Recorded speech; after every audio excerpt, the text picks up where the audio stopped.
Hello guys, for today's video ay magugulay tayo ng guys, sayote. Tinulang sayote pero walang manok guys. Kung wala kayong pambili ng manok or di kaya ayaw nyo ng manok, yung mga bawal ng manok, ayan, pwede tayong gumawa ng tinulang sayote guys. Siyempre, meron tayong luya, meron tayong sibuyas, sili at saka bawang.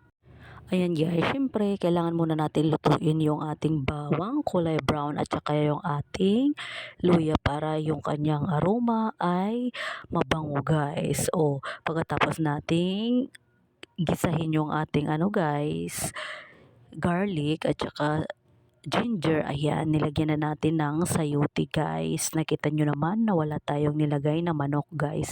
Only sayote lang yung nilagay natin guys, para kung yung mga nagtitipid dyan, yung mga walang pambili ng manok, pwede rin kayo magsayote guys. At saka masarap siya guys, parang lang siya, tinulang manok guys, pero walang manok.